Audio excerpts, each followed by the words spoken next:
Pero kayo bang mga dilawan na anti-corruption, anti-Marcos, talaga tatanggapin nyo na magsasanib puwersa yung mga Robredo at Marcos? Alam nyo, wag na kayo mag-isip ng kung sino pa ang patatakbuhin.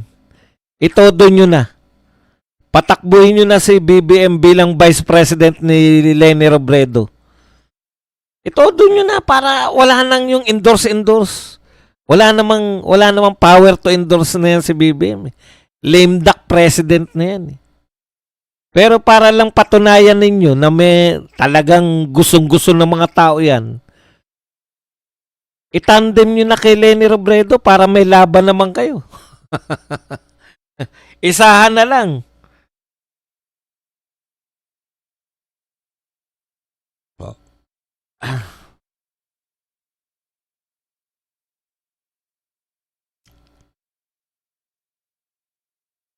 Di ba? Magandang laban yun.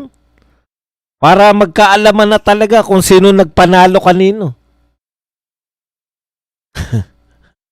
Alam nyo, eto po yung kaibahan ng lahat, no? Marami nagsasabi, baka matulad si BP Sara sa mga naunang nagdeklara at natalo pagdating ng eleksyon katulad ni Binay at saka ni Villar. Alam niyo po kung ano po pagkakaiba? Isang banatan pa lang po kay Binay. Bumagsak na po yung kanyang popularidad. Naniwala yung tao sa binabanat sa kanya. Isang banatan lang po kay Villar. Bumagsak na po. Naniwala po yung tao sa mga binabanat nila. Ito po, ang puhunan po ni Sara Duterte, yung Duterte leadership na hinahanap-hanap ng natin ngayon. Yung totoong anti-drugs, anti-corruption, anti-criminality. Yung totoong nakikita mong may mga ginagawa, hindi po panay groundbreaking. Pinakamarami yatang groundbreaking. Ito si BBM. Panay groundbreaking, wala naman na napatupad na proyekto. Maski nga yung itutuloy na lang niya ng mga proyekto galing kay Tatay Digong, hindi pa matuloy-tuloy. Paano? Prioritize, flood control. Ano po epekto ng flood control? Hindi na natigil ang pagbaha, lumala pa. Yan. Yan talaga ang legacy niya. Flood control. Pinakamalaking budget na flood control. Huwag nyo na makumpara, hindi na uubra yan Sa totoo lang po, ang pinakamalaki nyong pagkakamali, yung masyado kayong formula. Ginawa natin yan kay Binay, natalo si Binay, gawin din natin, ginawa natin, nakadalawa kayo. Binay at Villar, nagawa niyo yan, siraan.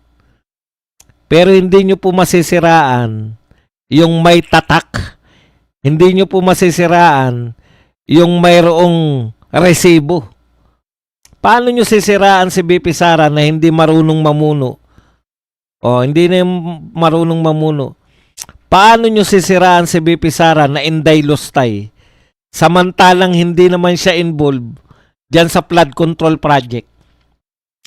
Lahat ng tao sa Pilipinas nalula sa pagnanakaw na ginawa dyan sa flood control. Tapos, aakusahan nyo ang dapat managot si BP Sara? Kailan naging involved dyan si BP Sara? Yung paninira ninyo kay BP Sara, kitang-kita ng mga tao na hanggang paninira lang. Galit ang mga tao sa mga magnanakaw, pero kayo galit sa Duterte. Hindi naman nagnakaw yung mga Duterte. Pero pinalalabas ninyo na magnanakaw mga Duterte. Asan? Sino tumistigo na involved sila sa nakawan dyan sa flood control? Sasabihin nyo, hindi nga lang sa flood control.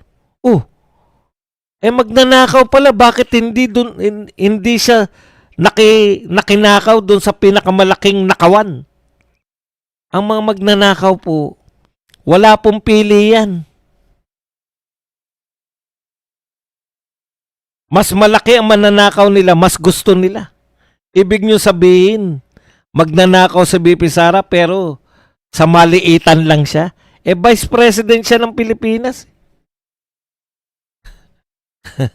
Kaya yung mga litanya ninyo na si BP Sara ay magnanakaw, wala po yan. Walang naniniwala. Hindi nyo po masisiraan si BP Sara. Paulit-ulit. Sino yung binibuild naman ninyo? Actually, hindi nyo sinisiraan si BP Sara eh. Pinopromote ninyo. Paano nyo pinopromote? Ito ang tao na galit kay Marcos. Ito ang tao na anti-Marcos. Habang kayo lahat nakikita ng tao na pro-Marcos kayo, kakampi kayo ni Marcos, ibig sabihin, gusto ninyo itong nangyayari. Kaya kayo siran-sira eh. Dekada nyo siniraan yung mga Marcos. Eto madalas ko makita to eh. Si BP Sara, yung mga Duterte, binoto si Marcos kasi ang akala namin, iba siya sa tatay, di ba? Ang akala namin, ang kasalanan ng anak, hindi kasalanan, ang kasalanan ng ama, hindi kasalanan ng anak. Pero nung na-realize namin na mas grabe pa pala sa ama, itong anak, buja, galit kami. Nabudol kami. Baliktad tong mga dilawan eh. Matagal na nilang kalaban yung mga Marcos. Nung natuklasan nila na pati tong anak na Marcos ay mas magnanakaw pa kaysa sa tatay, ulitin ko na ito palang panahon ni Marcos Jr. ay mas malala pa ang korupsyon kaysa sa panahon ng tatay niya, tsaka sila kumampi. Yun yung pagkakaiba ng mga Duterte supporters. Kami nung nalaman namin na mas malala ang korupsyon ngayon, kumalas kami. Nagalit kami sa mga Marcos. Kayo, nung nalaman ninyo na malakas ang korupsyon ngayon, tsaka kayo kumampi. Ano ang prinsipyo ng mga dilawan na to at kakamping at makabayan black? 'Di ba? Yan ang prinsipyo nyo. Prinsipyo po yan ng ang una sa inyo, politika eh. Kaya wala po kayong kakainin dito. Kasi nagpa-identify kayo. Iba po yung politika ngayon. Sa tagal nyo siniraan si BP Sara, halos lahat ng botante ngayon, wala na po yung mga walang kinikilingan. Tama si Gadun. Dalawa lang po ang panig ng mga tao. Pero mali si Gadun kasi yung dalawang panig para sa kanya is either Marcos ka or Duterte or Aquino ka. 80s, 90s pa yan eh. Ngayon po, ang hatian po ng botante ngayon is either pro-Duterte ka or anti-Duterte ka. Yan ang katotohanan.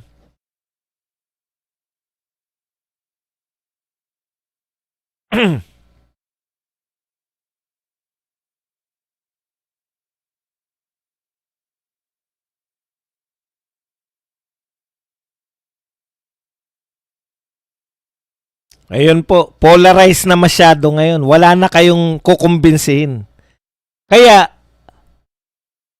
kung ngayon po nakakarami po yung pro-Duterte, wala na pong epekto yan magsama-sama man kayo. Nag-combine kayo para labanan si BP Sara. Ano epekto niyan? Ibig bang sabihin, ito lagi kong tanong eh. Ibig bang sabihin, Pag nag-combine yung mga kakamping at si BBM, boboto na kaming mga Duterte sa inyo. Wala na pong epekto yan. Sabi nga namin nung hindi pa nagdedeklara sa BP Sara kahit na ma-impeach nyo man si BP Sara, tatakbo pa ang isang Duterte, dun pa rin kami sa Duterte. Dun pa rin kami sa endorse ni BP Sara kung sakasakali. Kaso ngayon, malabo na po kayo. Kasi nag-iisip yung mga congressman, tsaka na tayo bumaliktad pag tatakbo na si BP Sara. Kung makalusot tong impeachment, wala na tayong babaliktaran. Hindi po totoo yan. Ngayon, sisiraan ninyo, pati diskarte ni BP Sara. Anong uri yan?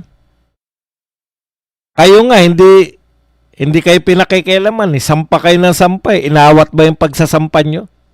Sampa lang na sampa ng reklamo. Ngayon, ang tanong, may boboto ba dyan? Wala. Yung deklarasyon ni BP Sara, yun na po yun. Yun na po ang naglibing sa impeachment ni BP Sara. Niligtas niya actually ang sarili niya. Anong meron si BP Sara na wala yung ibang mga politiko? Loyalty ng mga Duterte supporters. Loyalty ng mga DDS. Mga DDS nag-aaway-away yan. Mga DDS, yung mga Duterte vloggers, away-away. Hindi nagkakasundo. Madalas, mayroong mga magkakaaway. Pero pagdating sa suporta sa mga Duterte, wala pong question yan.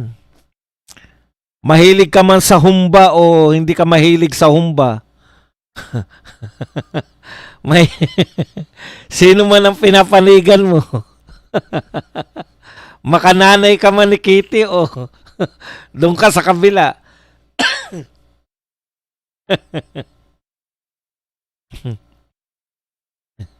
Lahat yan susuporta kay Sara Duterte. Ang tanong, meron ba kayo nun? Meron bang mga loyal na tao sa inyo?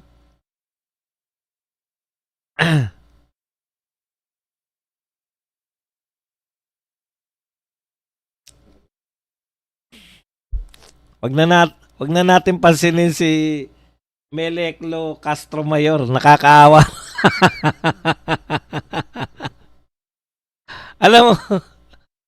alam mo Castro Mayor, sa totoo lang naaawa ko sa iyo. Mag-update naman kayo. Mag-update naman kayo ng mga banat. Alam mo pagkakaiba ng mga Duterte? Updated yung mga Duterte supporters kasi yung mga vlogger ng mga Duterte, balita, nakabatay, nagre-react. May balita ngayon, makakapag-react na. Yung mga vlogger ninyo, may balita ngayon, nakanganga pa. Naghihintay pa ng baba sa kanila kung paano sasagutin. Kaya, magtataka pa ba kami sa iyo, Castro Mayor? Ha? Kung hanggang ngayon, Mary Grace Piatos ka pa.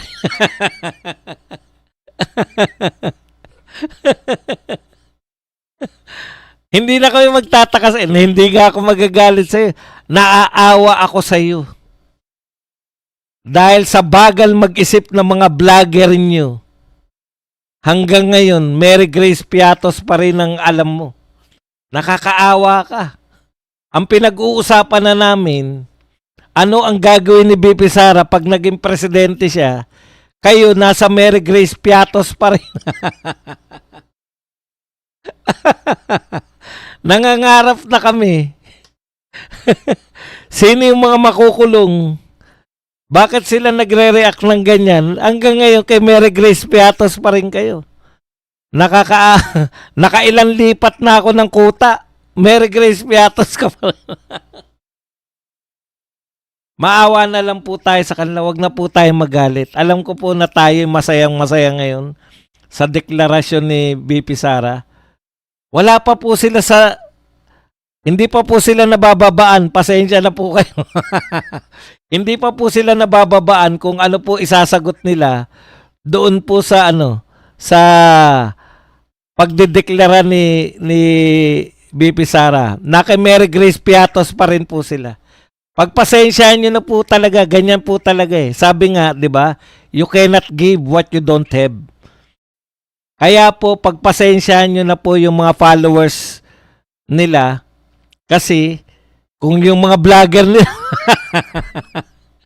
kung yung mga vlogger nila confidential fan pa rin hanggang ngayon, ano ba asahan mo? Si Gadon nga, oh. Aquino Marcos pa rin. Good evening, Sir Bas. Nag-enjoy ako sa Birada Aguila kanina. Malungkot ng topic si Tatay Digong. Naiyak din ako. God bless po, Tess. Maraming salamat, Ma'am Tess, sa 1,600 na pakape. Uy, meron yata tayo nakaligtaan. Jojit Yadaw. Thank you very much, Jojit Yadaw. Yan, gawin na natin siyang moderator. Alam nyo, sa totoo lang, naawa na ako sa, sa inyo. May yan. 2028 election na kami, oh. Kayo, Mary Grace Piatos pa rin.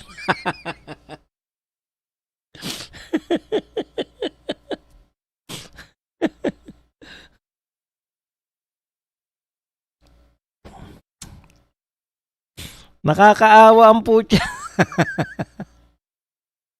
At nagawa nyo pang ano, pag malaki utak nyo, ha?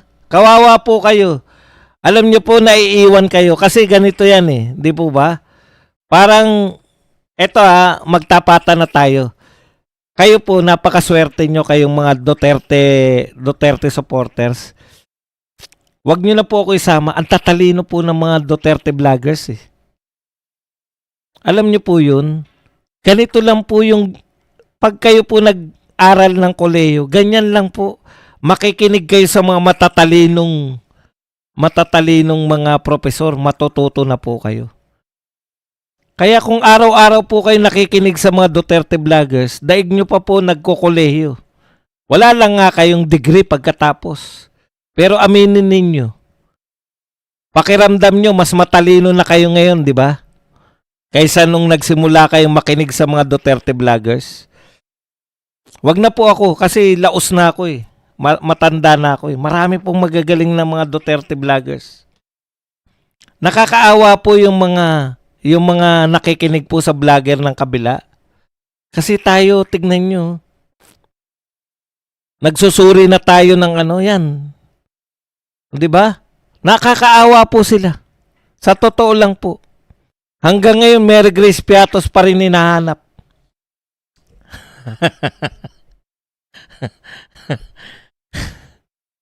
Tama yan, makinig ka rito para mag-advance naman yung utak mo.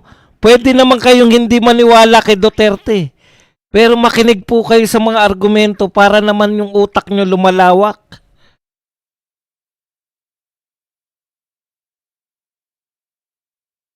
Nakakahiya eh. Nahihiya po kami sa inyo. Nakuha nyo pang pumasok kay Badong.